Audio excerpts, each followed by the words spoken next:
Hello les collègues écrivains, aujourd'hui on va parler de mon sujet préféré, le scénario. Bon ok, le cerveau est ex aequo avec le scénario, et notamment des 3 bases de scénario à connaître quand on écrit des romans. Ces bases-là, je les ai étudiées pendant que j'ai étudié l'écriture créative aux États-Unis, donc ce sont vraiment des vraies techniques de scénariste. Et aussi demain, alors je sais ça fait un peu short, mais demain soir 20h, j'organise une masterclass sur vraiment comment rendre ton roman captivant avec les techniques des scénaristes. Et là, au lieu d'une vidéo de YouTube de 10 minutes, elle dure 2 heures et on va vraiment faire tout le plan de ton histoire, que tu cherches à l'écrire, à la réécrire ou encore à la rendre génialissime. Avant d'attaquer avec les bases, j'aimerais quand même te dire un truc que je trouve fondamental. On a du mal à identifier souvent nos blocages, mais je te jure que dans 95% des cas, pour les auteurs que j'ai accompagnés, que ce soit en écriture, en réécriture, etc., ce qui ne fonctionnait pas, c'était le scénario. Et ça, c'est une bonne nouvelle, parce que le scénario, ça s'apprend. C'est vraiment une technique. Et du coup, plus on maîtrisera cette technique, plus on sera à même d'identifier un petit peu ce qui cloche dans notre texte.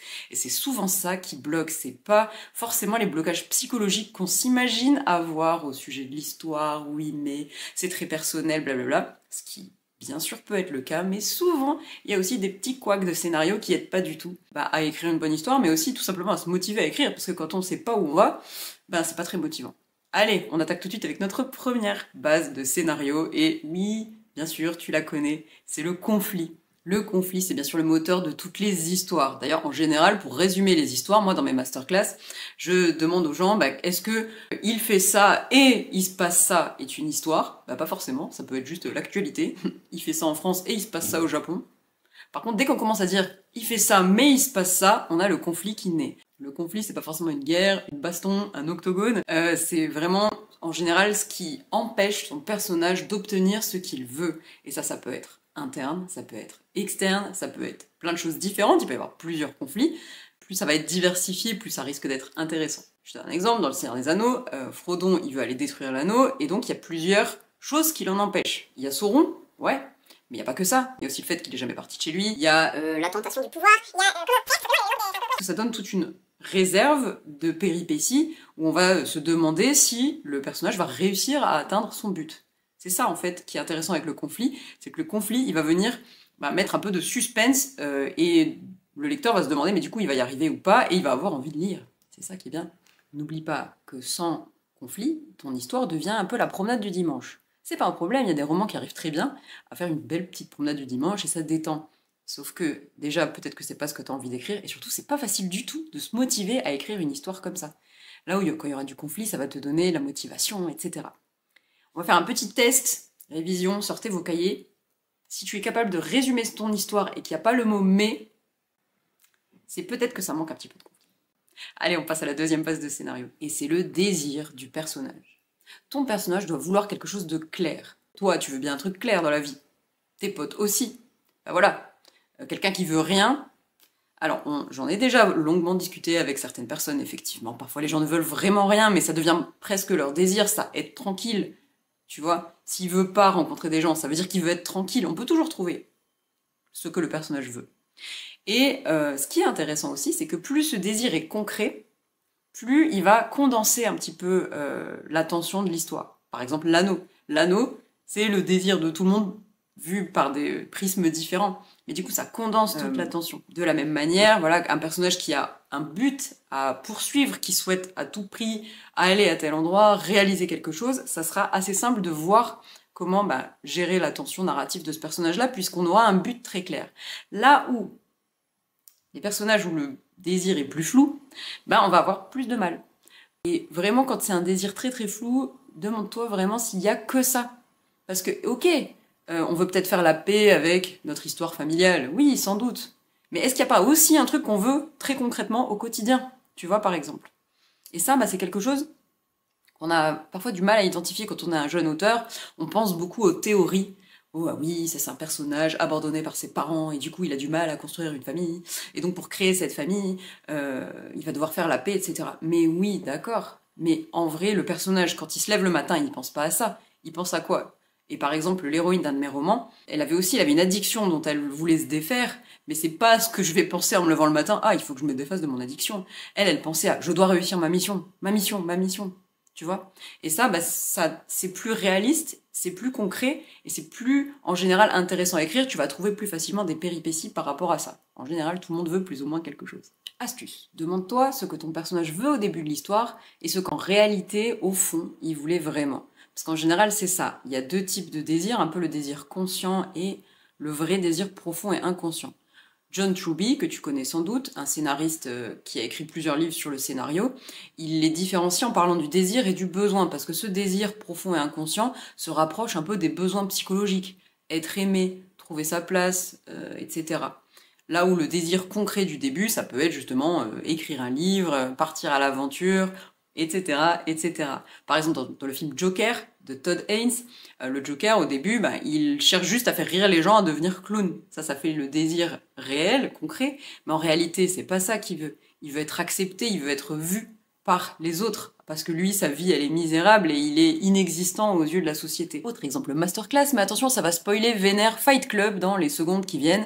Je te mettrai jusqu'où ça arrête de spoiler Fight Club. J'espère quand même que t'as vu ce film. Dans Fight Club, on a un narrateur qui a pour ennemi un peu la société de consommation superficielle actuelle. Et donc vraiment, il lui voue une véritable guerre. C'est très conscient. Il veut lui taper dessus. Bon, j'exagère, mais il tape sur des gens. Il lui fout le feu à ses meubles Ikea, etc. Il voue vraiment une guerre à cette société de consommation. Mais évidemment, ça c'est son désir conscient. En réalité, c'est pas du tout ça qu'il voulait. Son besoin profond, c'est beaucoup plus proche de trouver une identité, de se trouver soi, d'avoir une identité masculine quand même, authentique, et pas du tout l'espèce de fantôme qu'il croise au début du film. Sauf que c'est Tyler Durden qui incarne cette identité masculine. Il s'imagine qu'il a un ami qui incarne cette identité-là, tandis que lui, il reste dans sa nullité un petit peu de gars qui s'accepte pas. Donc on a vraiment cette dissonance entre le besoin profond. Là, c'est un vrai personnage. C'est ça ce qui fait le génie de Fight Club, le moment où on comprend qu'en fait, on avait juste son besoin qui se baladait comme ça avec lui. Excellent film, bien évidemment. Fin du spoil, on continue. Troisième base du scénario, la transformation du personnage. Et c'est la suite directe de ce que je viens de te dire sur le désir et le besoin. Ça marche pas toujours, mais à un moment donné, ton personnage progresse, évolue, fait des choix, se trompe, etc. et monte du coup dans ta...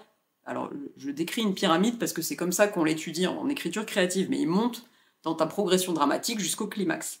Et au climax, il change profondément, en théorie, et du coup arrive le dénouement, la fin. Et c'est à ce moment-là, en général, qu'on voit que le désir et le besoin étaient probablement différents, et que le personnage réalise qu'en fait, lui, il voulait, et on se rapproche plus du besoin, dans la plupart des cas. Ça, c'est pas forcément facile à faire. Il faut un peu se demander comment le héros va être transformé par cette histoire, et évidemment, plus il sera transformé, même en mal, plus narrativement ce sera intéressant à écrire et on aura une vraie évolution du personnage. C'est ce qu'on appelle l'arc de transformation. Une bonne histoire, c'est pas il voulait écrire un livre et il a réussi. Fin de l'histoire. Pas hyper intéressant.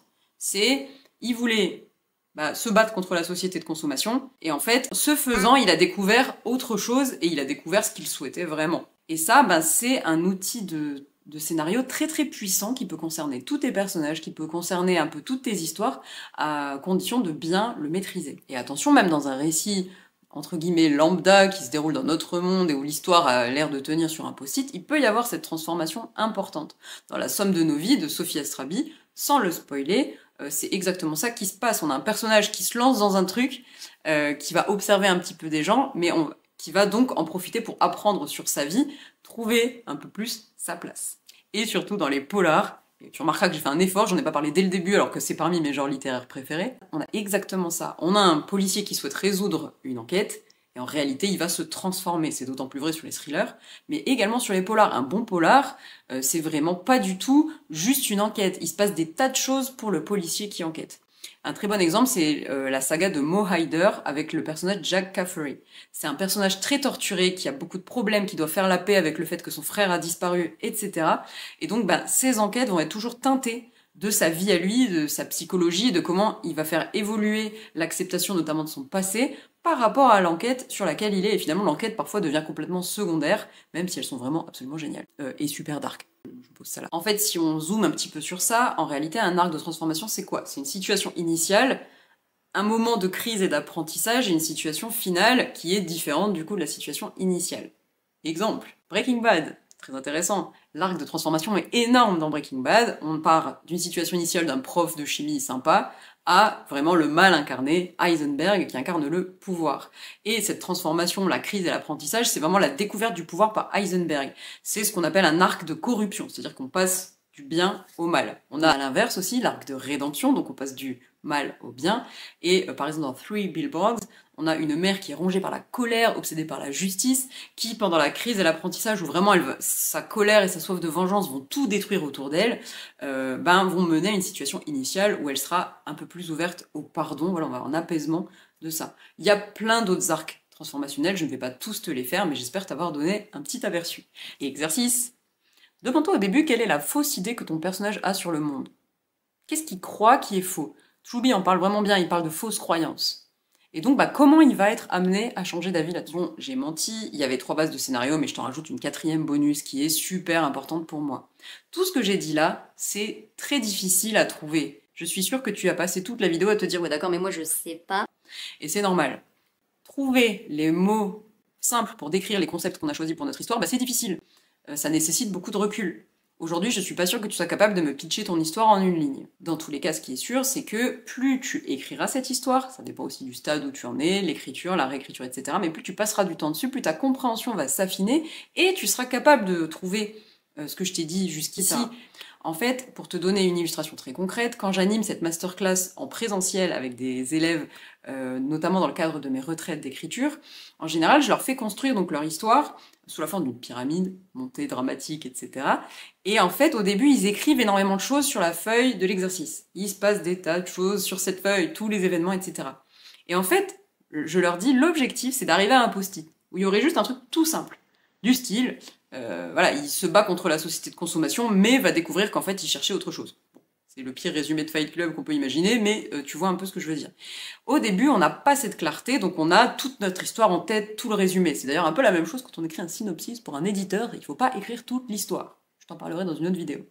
En tout cas, plus on avance sur notre histoire, plus on va pouvoir condenser tout ce qui se passe dans l'histoire pour arriver au concept clé. Le désir, le besoin, etc. Tu l'auras compris, tu as besoin de temps. Et oui, un scénario super bien, ça se construit pas en 3 jours. On peut dire que c'est un peu couche par couche. La première couche, c'est ton idée initiale de l'histoire. Ensuite, on va rajouter quoi? On va rajouter des événements, on va rajouter des arcs secondaires, on va rajouter des trucs, etc. Puis, quand on va arriver vers les couches de la fin, c'est le contraire, on va enlever, on va simplifier. Quand tu expliqueras à quelqu'un, ça deviendra hyper simple à faire.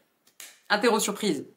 Les bases de scénario, c'est donc le conflit, ce qui empêche ton héros d'obtenir ce qu'il veut, le désir, ce qu'il veut vraiment, et 3, la transformation, ce qu'il devient pendant l'histoire. Et petite parenthèse du coup sur la masterclass, rends ton roman captivant grâce à l'écriture créative, 2 heures des bases de scénario, alors il y a un peu d'exercice dans les 2 heures, pour vraiment que tu fasses le plan de ton histoire et qu'il te plaise et que ça la rende absolument passionnante. Je te présente différents outils de scénariste et pas les 22 étapes de Truby, non, non, non, des outils simples, concrets et faciles à mettre en place pour resserrer un peu le rythme, identifier les faiblesses de ton histoire, les résoudre et peut-être écarter un petit peu aussi les intrigues secondaires les moins intéressantes et resserrer le suspense, on veut du suspense.